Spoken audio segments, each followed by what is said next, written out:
어느 한 교회에서 주일에 담임 목사님이 설교를 하는데 그 교회 방송 장비가 좀 이렇게 많이 좋지를 않았던 것 같습니다. 이제 스피커에서 목사님 설교 소리가 되게 작게 잘 나오니까 안 들린 거예요. 그러자 뒤에 앉아있던 용감한 남자 성도 한 분이 견디다 못해서 벌떡 일어나서 강단을 향해 소리쳤다는 거예요. 목사님, 그 뒤에서가 안 들려요. 잘 안 들려요. 좀 크게 좀 얘기하세요. 이렇게 소리를 질렀답니다. 그러니 그 교회에 나서기를 아주 좋아하는 집사님 한 분이 잘 안 들린다고 소리 지르는 그 성도에게 위로한답시고 이렇게 말했답니다. 괜찮아요. 들을 것도 별로 없어요. 라고 말이죠. 자, 오늘 들을 것 별로 없어도 집중하시기를 바랍니다. 오늘 본문에는 이스라엘의 가장 암울했던 시대, 가장 소망 없던 시대의 모습이 우리에게 보여지고 있습니다. 이스라엘 민족 가운데 가장 힘들었던 영적인 시대를 꼽으라면 아마도 모든 사람들은 남북으로 갈라졌을 때 북이스라엘에서 있었던 아합의 왕의 시대를 찝을 겁니다. 그때 영적으로 이스라엘은 완전한 타락에 들어가 있었고 그렇게 그것을 만들었던 왕의 이름은 아합 왕입니다. 그리고 그 아합 왕의 아내의 이름은 이세벨입니다. 우리나라 이씨는 아닙니다. 이 이세벨이라는 왕비가 이 바알과 아세라라는 그런 우상들을 끌어들여서 완전히 북이스라엘의 영적 상태를 망가뜨리고 하나님을 진노하게 만들었던 시대가 바로 오늘의 본문의 시대입니다. 그것을 열왕기상 16장 30절과 31절은 이렇게 우리에게 말씀하고 있습니다. 오므리의 아들 아합이 그의 이전의 모든 사람보다 여호와 보시기에 악을 더욱 행하여 느밧의 아들 여로보암의 죄를 따라 행하는 것을 오히려 가볍게 여기며 시돈 사람의 왕 옛 바알의 딸 이세벨을 아내로 삼고 가서 바알을 섬겨 예배했다라고 말입니다. 바알이라는 이 우상은 성공의 신이에요. 풍요의 신이에요. 그 신을 가져다가 하나님을 저버리게 만들고 그 우상의 잘못된 죄악의 문화를 만들어 놓았던 것이죠. 그래서 이스라엘은 영적으로 신앙적으로 다 망가져 버렸고 그 암울한 시대를 맞이하게 했던 왕이 아합 왕이었습니다. 그래서 그 전의 왕들은 우상을 섬길 때에 하나님을 좀 섬기면서 우상도 섬겼어요. 그런데 이 아합 왕은 아예 하나님을 완전히 떠나고 우상만 섬겼던 그런 아주 악한 왕이라고 성경은 고발하고 있습니다. 그때 그 암울한 시대 속에 갑자기 등장한 한 이 선지자가 있었으니 그의 이름을 엘리야라고 부릅니다. 엘리야는 이 완전한 타락한 시대 속에서 갑자기 역사에 등장을 합니다. 그는 선지자로서 이 악한 아합과 이세벨 앞에 하나님의 백성 이스라엘의 통치권을 회복시키는 일을 하고 있었던 것입니다. 여러분, 교회의 가장 중요한 단어가 있다면 저는 그것은 정체성이라고 부르고 싶습니다. 아이덴티티, 정체성. 나는 누구인가? 우리는 무엇을 하는가? 이 질문에 답을 얻는 것을 정체성이라고 합니다. 성도라는 말들, 또는 교회라는 말, 또는 하나님의 백성이란 말, 이런 단어들을 다 같이 묶어서 얘기한다면 그것은 예수 믿는 사람들, 그들이 이 땅에 왜 살고 있는지를 설명하고 있어야 된다는 것입니다. 우리는 하나님을 믿습니다. 그래서 세상과 다른 것입니다. 그리고 세상의 방법으로 살지 않습니다. 그것이 우리의 정체성이라고 하는 것입니다. 쉽게 말하면 미국 교회를 예를 들겠습니다.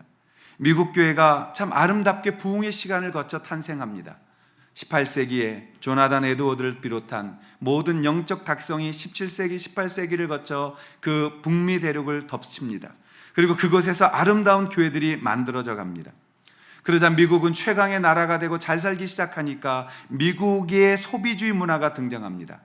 자본주의의 소비 문화 속에서 사회는 점점점 이 실용주의가 되어지고 그리고 물질로 인해 돌아가는 세상이 되어져 갑니다. 그 결과 교회도 그 문화를 따라서 실용주의적인 교회가 되어지고 대형화되어지고 그리고 세상의 가치관을 따라서 하나님을 버리고 자신들의 정체성을 상실하게 되어졌던 것입니다.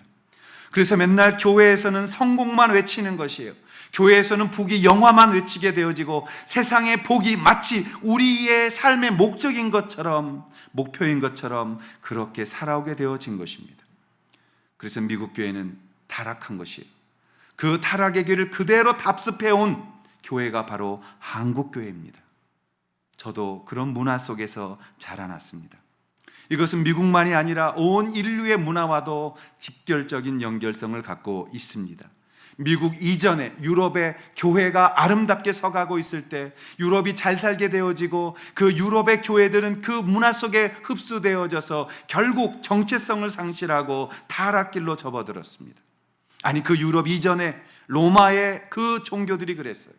로마에서 복음이 한참 힘을 얻기 시작할 때 AD 400년이 될 때까지는 교회는 교회다운 정체성을 가지고 세상과 완전히 구분된 상태에서 자신들의 삶을 드렸다는 것을 봅니다. 그때 교회는 정말 하나님의 나라의 임재하심이 있었고, 교회는 작았지만 강력한 힘을 가지고 있었고, 세상 사람들이 교회를 보면서 회개했고, 세상 사람들이 교회를 보면서 부러워했던 교회였습니다. 그런데 그 족쇄가 풀리는 거예요. 그 고통이 풀려나갑니다. 고난이 없어집니다. 이제 교회가 먹고 살만해지고 부귀영화가 이루어지기 시작하는 그때에 그 문화 속에 교회는 끌려 들어가고 맙니다. 그리고 잘 아는 그 타락의 시간들을 교회가 맞이했던 것입니다.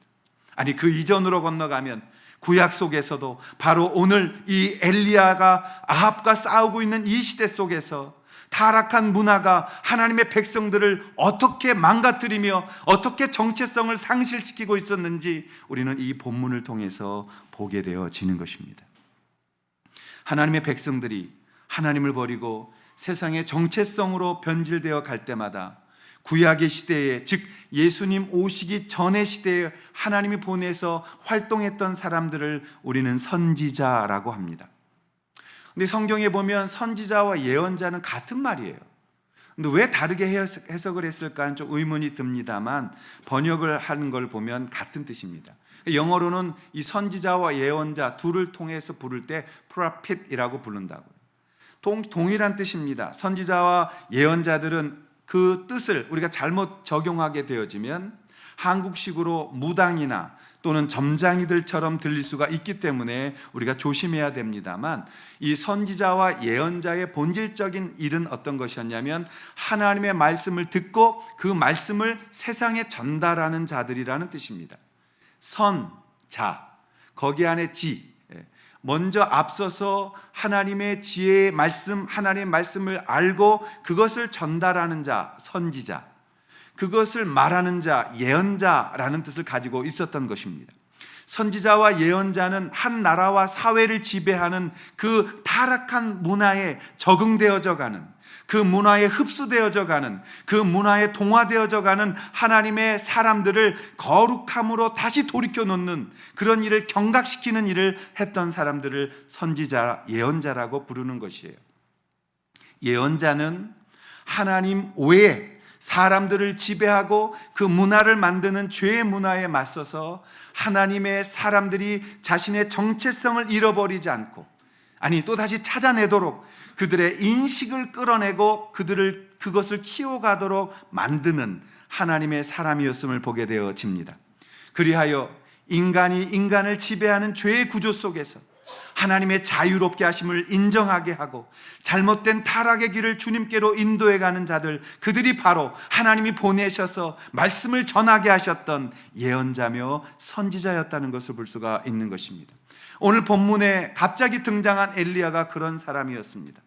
그 전에 엘리야는 없었어요. 그러나 아합의 시대에, 이세벨의 시대에, 하나님의 백성들이 정체성을 잃어가고 있던 그 시대에 하나님은 엘리야를 등장시키는 것입니다. 그리고 그 이스라엘 백성이 하나님의 진노가 그들에게 얼마나 임하고 있는지를 보여주고 있었던 것이에요. 그것이 오늘의 본문의 배경입니다. 하나님이 이 아합과 이세벨의 그 악함을 얼마나 싫어하셨는지 엘리야를 등장시키셔서 그들에게 가서 이 말을 전하라고 말씀합니다.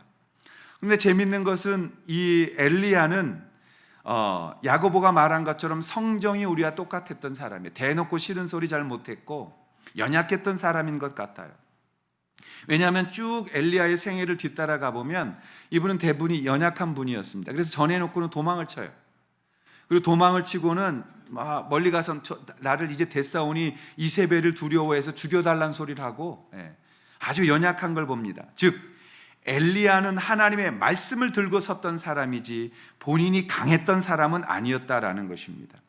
오늘 그 시대 속에서 엘리야가 아합과 이세벨에 가서 소리를 쳤는데 뭐라 그런 거냐면, 너희들 때문에, 당신들 때문에 하나님이 진노하사 이 땅에는 비를 내리지 아니하실 것이며 이슬조차도, 물기조차도 없게 하실 것입니다 라는 말씀을 합니다. 그러자 이 아합과 이세벨이 얼마나 화가 났겠어요. 죽이려고 하니 이제 이 엘리야는 도망을 칩니다. 도망을 치고 나서 그는 그릿 시냇가에 숨었다가 그 시냇가가 말라버리니까 두 번째 곳으로 도망을 쳤는데 그곳에서 만났던 사람이 바로 가난한 과부였다는 것입니다. 항상 하나님은 하나님의 일을 하실 때 가난하고 연약한 사람들을 통해서 일하시는 것을 볼 수가 있는 것입니다. 그 당시에 이 가난한 과부라는 것은 그 땅에서 최고 낮은 계층을 살았던 삶을 뜻하는 것입니다.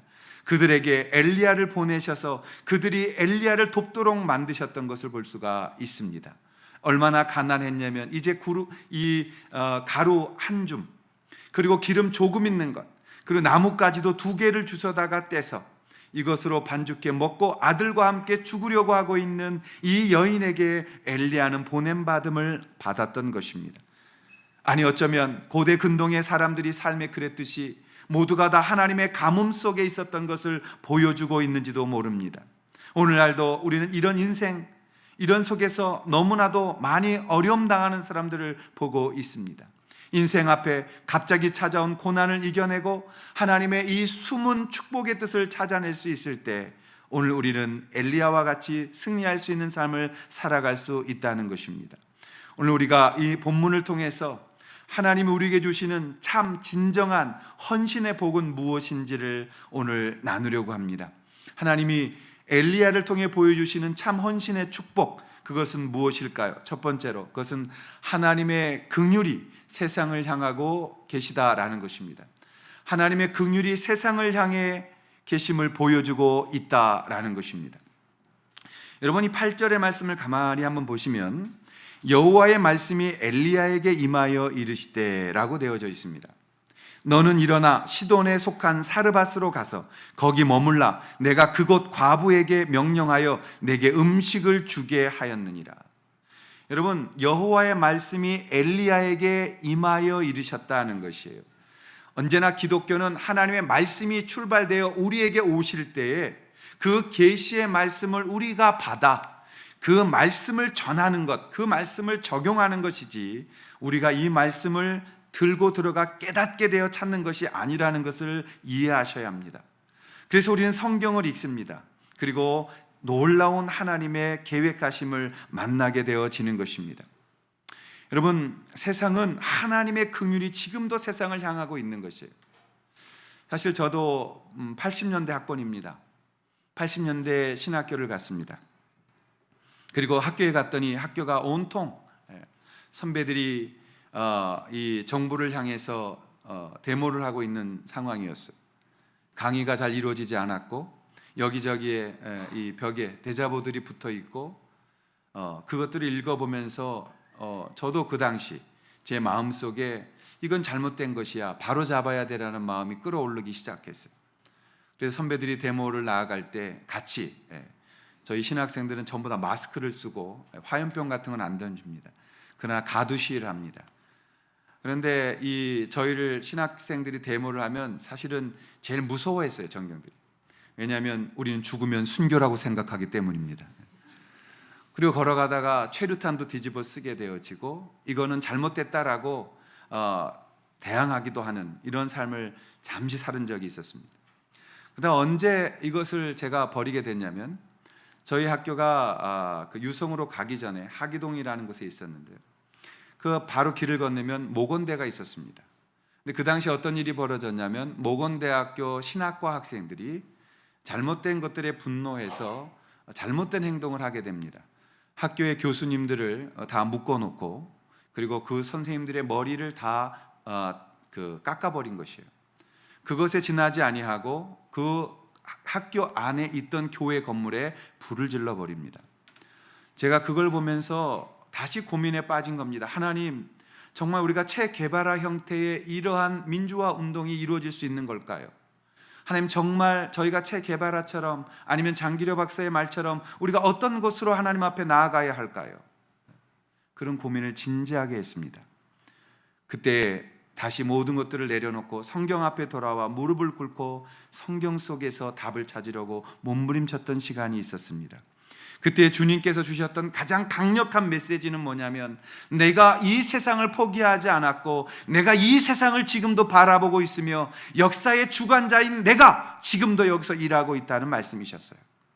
너희들 나 벗어나서 경고망동하지 마. 내가 이 세상을 포기한 것이 아니야. 나는 아직도 긍휼과 사랑으로 이 땅을 향하고 있고 이 땅을 쳐다보고 있고 이 땅을 향해서 나의 나라를 만들어가고 있어 라는 말씀이셨습니다. 그것 때문에 모든 행동들을 내려놓고 성경 앞에 와서 엎드리며 기도할 수 있었던 경험을 가졌습니다. 사랑하시는 여러분, 하나님은 지금 최고 악한 왕 아합에게 하나님의 경고의 메시지를 전하도록 엘리야를 등장시키십니다. 하나님은 이 엘리야가 아합에게 가서 하나님의 말씀을 전하게 하십니다. 그래서 말씀을 전했더니 아합과 이세벨이 이를 죽이려고 하자 그가 도망을 치게 된 겁니다. 그리고 그릿 시냇가에 가서, 요단 앞에 있는 그 시냇가에 가서 숨어 있었는데 이제 가뭄이 심하니까 물이 다 말라버렸어요. 그리고 거기에 더 이상 숨어 있을 수가 없었다라는 것입니다. 다른 사람은 엘리야를 도울 수가 없었어요. 왜? 다 바알에게 절했고 또 아합이 강력하게 바알이라는 우상을 통해서 통치하고 있었기에 하나님은 엘리야에게 까마귀를 시켜서 먹을 것을 물어다 나르게 했던 것입니다. 하나님의 종인 엘리야를 하나님이 먹이시고 하나님이 지키시고 하나님이 보호하시면서 여전히 그 세상에 당신의 긍휼하심을 통하여 세상을 변화시켜 가고 있던 그의 모습을 보여주셨던 것이죠. 이제 여로보암과 르호보암 때 나라가 쪼개집니다. 그래서 여로보암이 10지파를 끌고 사마리아를 중심으로 북이스라엘을 만들어요. 그리고 르호보암, 솔로몬의 아들 르호보암이 2지파를 끌고 예루살렘으로 중심으로 남유다를 형성합니다. 왕조가 거쳐갑니다. 왕들이 거쳐갑니다. 근데 재미있게도 남유다에 르호보암으로부터 시작해서 망할 때까지 왕이 20명의 왕이 있어요. 근데 가끔 좋은 왕이 나옵니다. 근데 북쪽 이스라엘은 19명의 왕이 지나가면서 좋은 왕이 한 분도 없었어요. 그 좋지 않은 왕들만 계속 북이스라엘에 만들어지면서 그 속에서도 제일 악명 높았던 왕이 누구냐? 바로 이 아합 왕이었습니다. 그 아합 왕 앞에 엘리야가 싸움을 하고 있었던 것입니다. 이 아합 왕은 북이스라엘의 7대 왕이었습니다.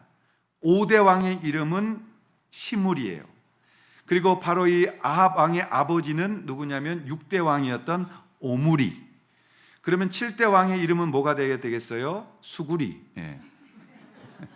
그래야 맞잖아요. 예? 시무리, 오므리, 수구리. 예. 근데 7대 왕의 이름은 아합이었다라는 것입니다. 이 아합 왕이 얼마나 잘못된 영적으로 타락한 시대를 만들었느냐면, 자, 열왕기상 16장 32절 33절은 이렇게 그 광경을 묘사합니다. 사마리아에 건축한 바알의 신전 안에 바알을 위하여 제단을 쌓으며 또 아세라상을 만들었으니 그는 그 이전에 이스라엘의 모든 왕보다 심히 이스라엘 하나님 여호와를 노하시게 하였더라.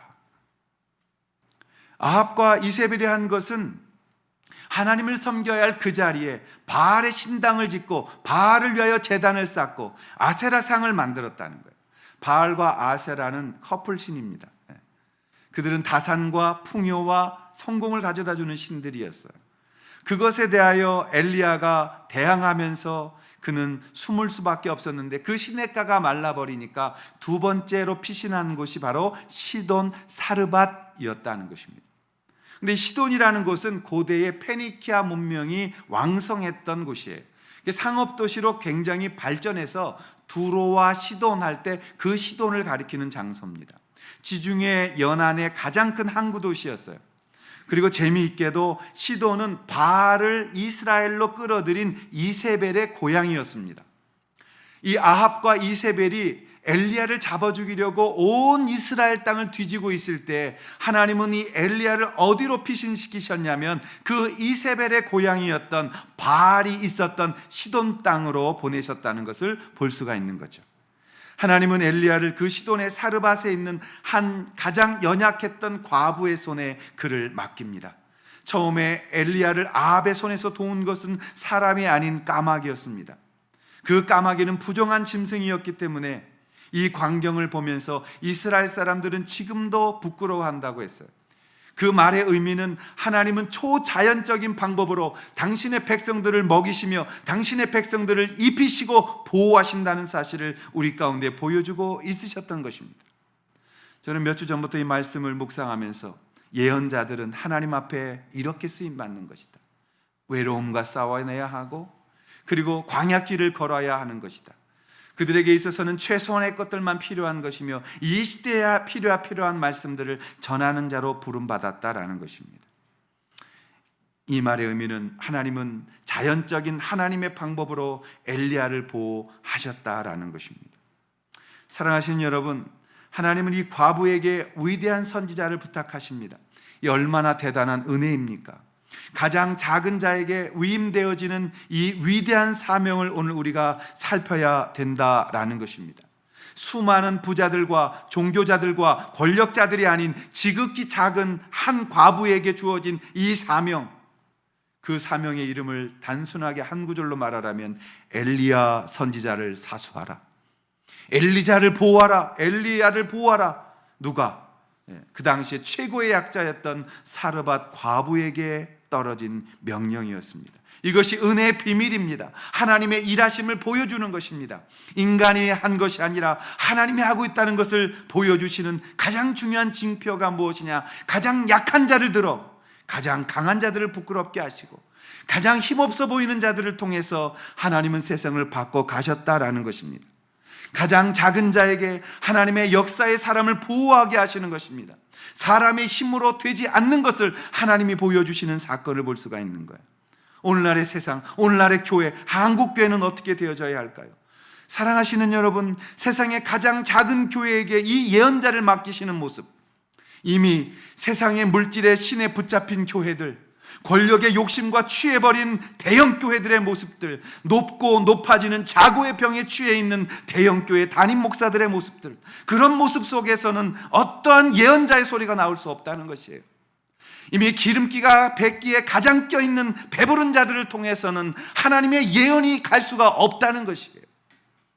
오늘 그래서 엘리야를 이 지극히 연약한 가루 한 줌밖에, 기름 조금밖에 가지고 있지 않고 이것 떨어지면 이젠 굶어 죽을 수밖에 없다라고 말하는 그들에게 하나님은 엘리야를 부탁하셨던 겁니다.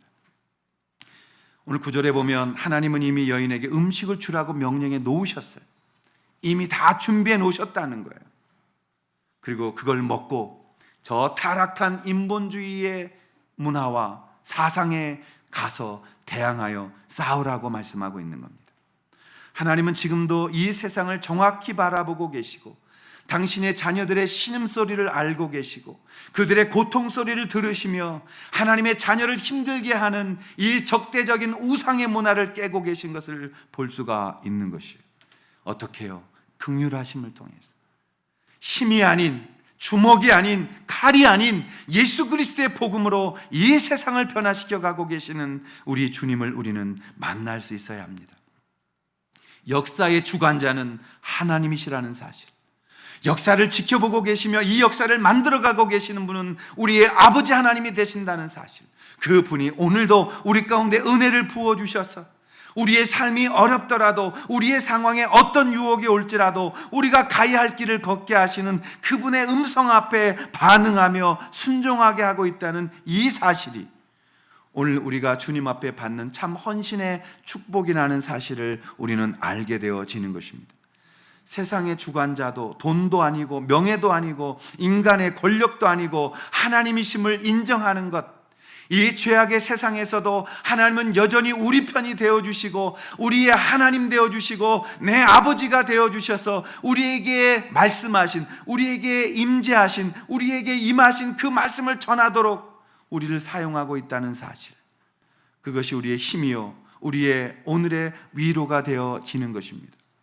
여러분은 우리 교회를 그냥 오신 것이 아니에요. 하나님의 뜻이 있는 것이고, 이 시대에 왜 우리가 여기에 있으며, 이 시대에 우리가 무엇을 해야 하며, 이 시대 속에서, 풍요로움의 속에서 우리는 어떠한 말씀을 전파해야 되는지를 보는 것입니다. 시편 65편 4절에 보면 시편 기자는 이렇게 말합니다. 주께서 택하시고 가까이 오게 하사 주의 뜰에 살게 하신 사람은 복이 있나이다. 우리가 주의 집 곧 주의 성전의 아름다움으로 만족하리이다. 여러분, 예배 자리에 초대되어졌다는 이 사실, 여러분이 하나님을 예배하며 찬송할 수 있다는 이 사실, 만방생 목장교회 공동체가 되어졌다는 이 사실, 그 예배의 특권, 하나님 앞에 기도할 수 있다는 특권, 믿음으로 세상을 이기게 하신 이 특권, 그 특권이 우리 가운데 있다면 우리는 여전히 주님 안에서 은혜를 누리는 자들이라는 사실을 잊지 마시기를 바랍니다.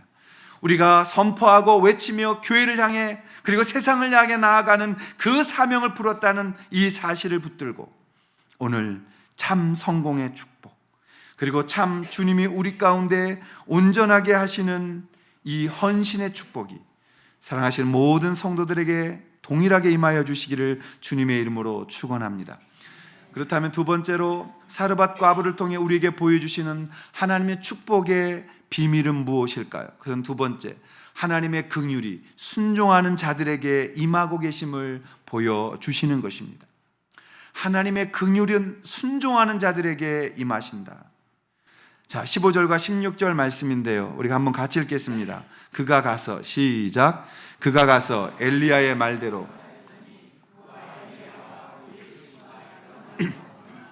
여호와께서 엘리야를 통하여 하신 말씀같이 통의 가루가 떨어지지 아니하고 병의 기름이 없어지지 아니하리라.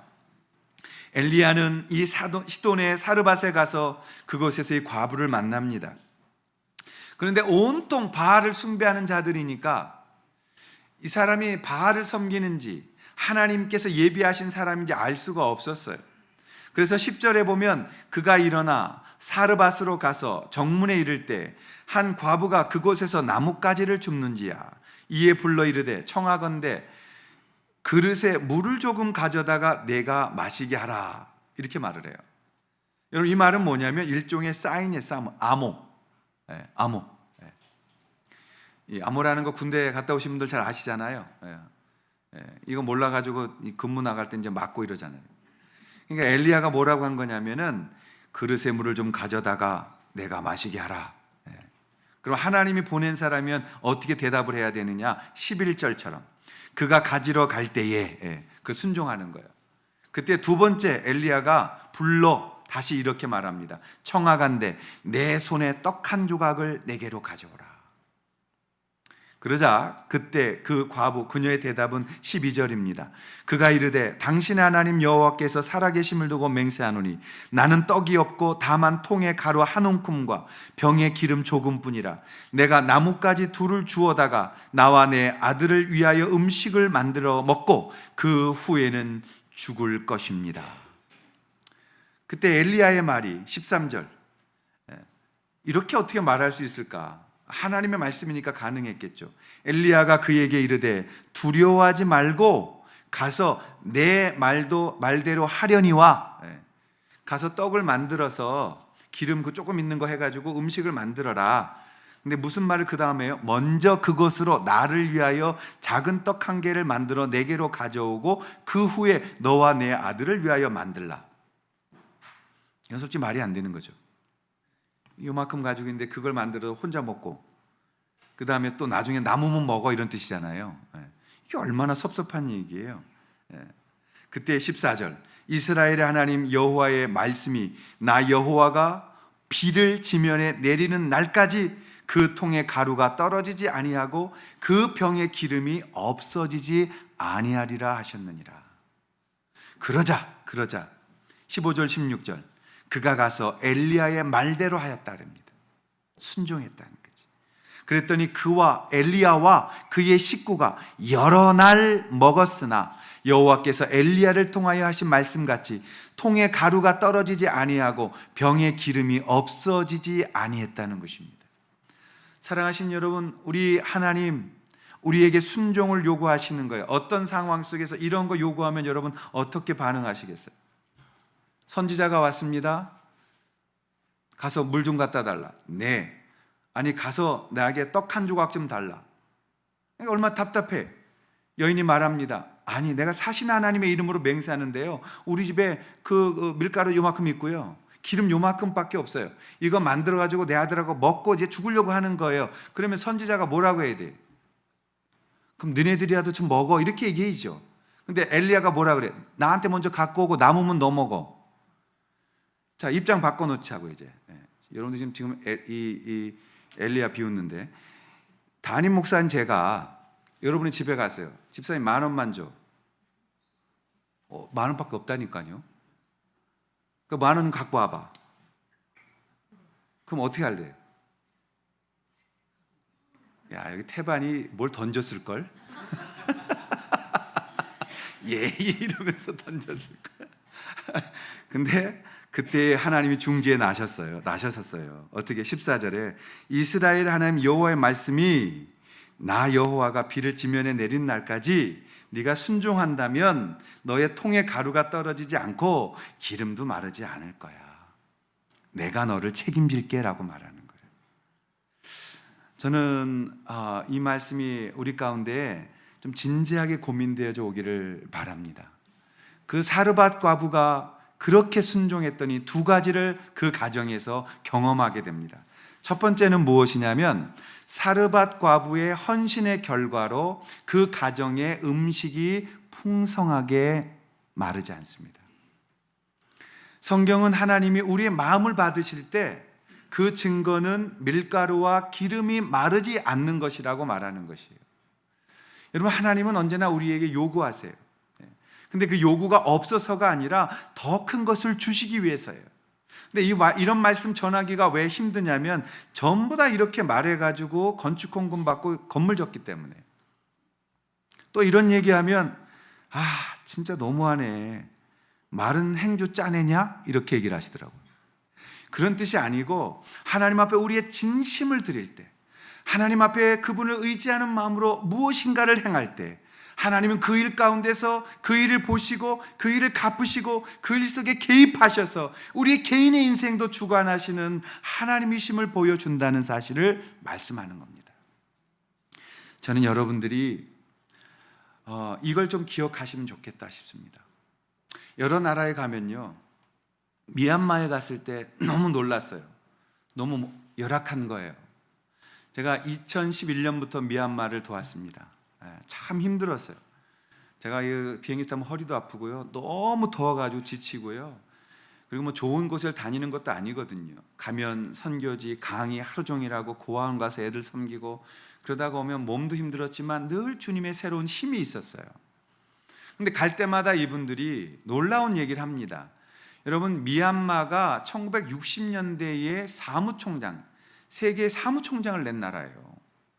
미얀마가 우리를 도와줬었다니까요. 네? 제가 필리핀에 가서 한 8개월을 살았던 적이 있는데요, 필리핀이 우리보다 훨씬 더 잘 살았다는 거잖아요. 저희 아버지 세대에 얼마나 힘들었냐면 그런 데서 원조 받은 거 아닙니까?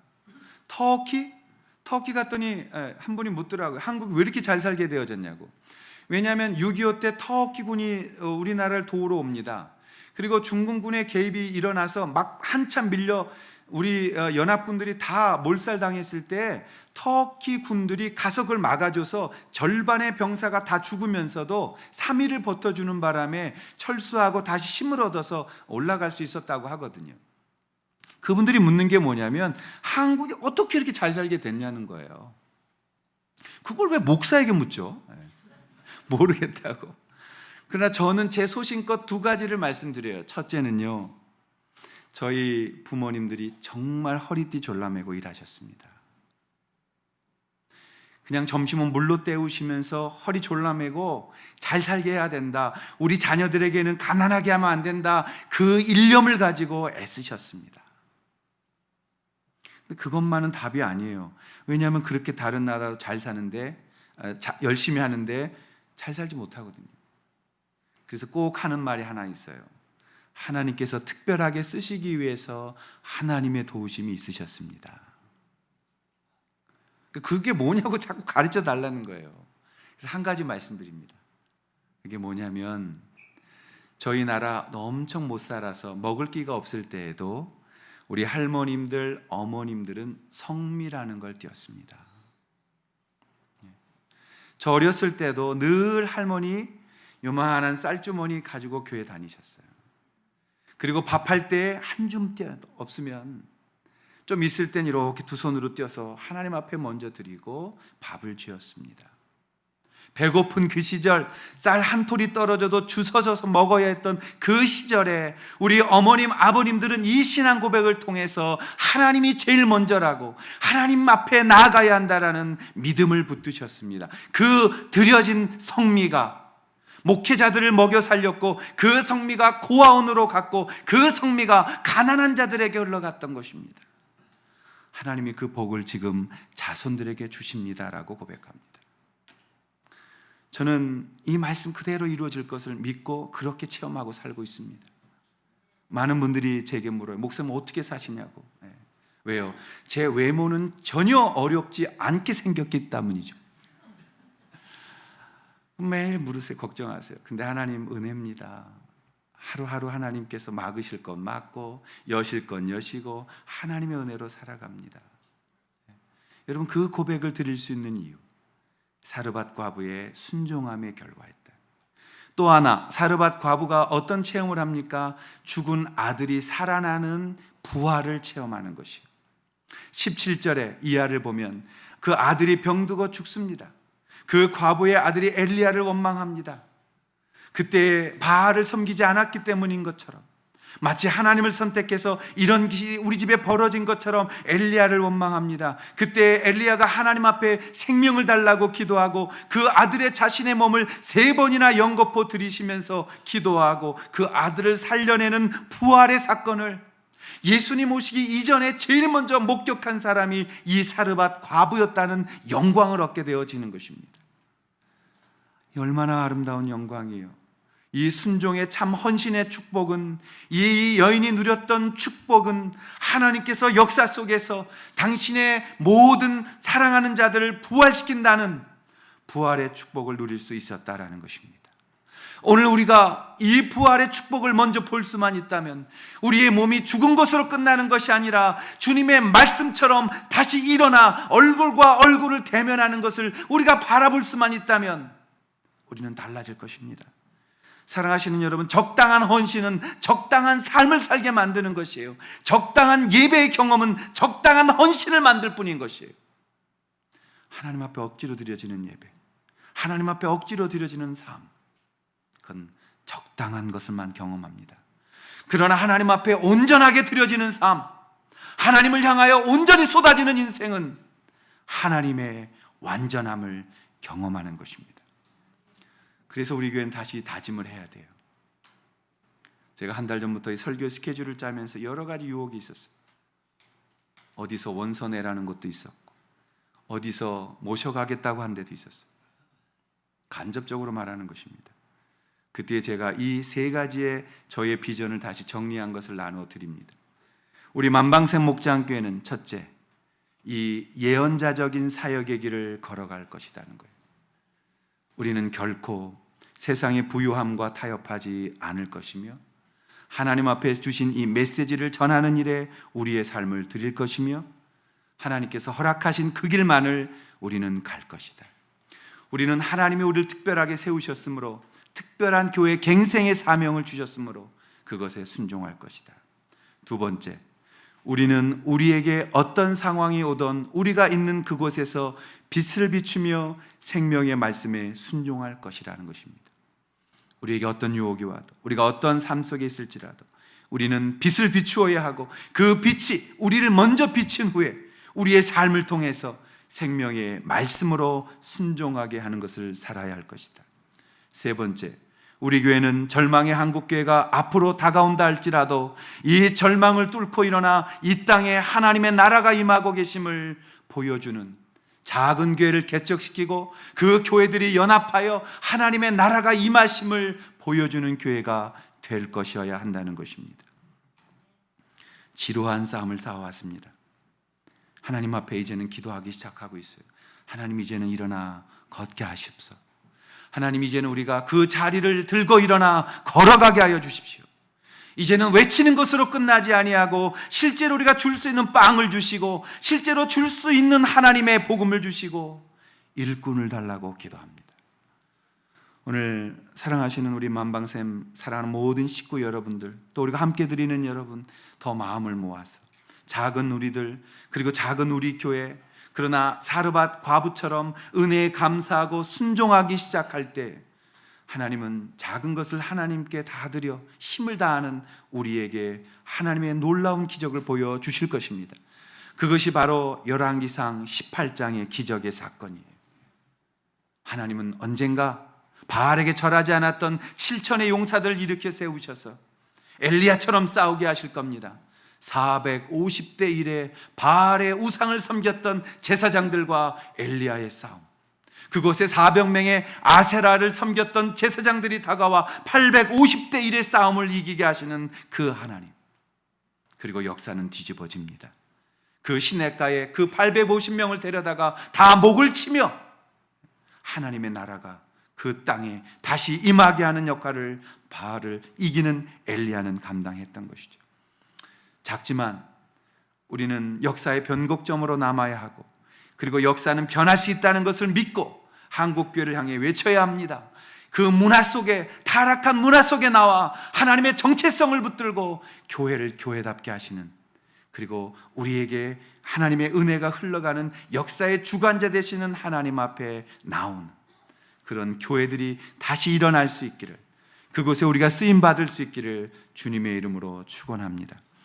오늘 이사야에게 주셨던 이 말씀 46장 9절, 너희는 옛 정리를 기억하라. 나는 하나님이라 나 외에 다른 이가 없느니라. 나는 하나님이라 나 같은 이가 없느니라. 아멘. 우리 모두 주님께 이렇게 쓰임받는 진정한 참 헌신의 축복을 누리시는 모든 성도들 될 수 있기를 주님의 이름으로 축원합니다. 기도하겠습니다. 하나님 아버지, 우리가 가야 할 길, 그리고 이 교회를 탄생시키셨습니다. 이곳에 온 지 1년이 됐습니다. 주님, 우리에게 많은 은혜를 주셨습니다. 이제 더 헌신하고 더 단단하게 모여들어 세상을 향해 외쳐야 합니다. 주님 도와주시고 함께 하시고 우리에게 힘 주시고 위로하시고 주님 바라보도록 도와주옵소서. 예수님의 이름으로 기도하옵나이다. 아멘. 이제는 우리를 이 땅에 예수 그리스도의 사람으로 만들기 위해 십자가에 죽으신 우리 그리스도 예수의 은혜와 아들 삼아주신 하나님 아버지의 사랑하심과 지금도 우리와 함께 하시며 그렇게 정체성 붙들고 승리하기를 소원하셔서 동행해 주시는 성령님의 내주하심이 오늘 이 말씀 앞에서 우리 교회, 내 자신 어떻게 살아가야 하는지 주님 앞에 결단하는 사랑하는 모든 성도들 머리 위에 이제로부터 영원토록 함께하여 주시기를 간절히 축원하옵나이다. 아멘.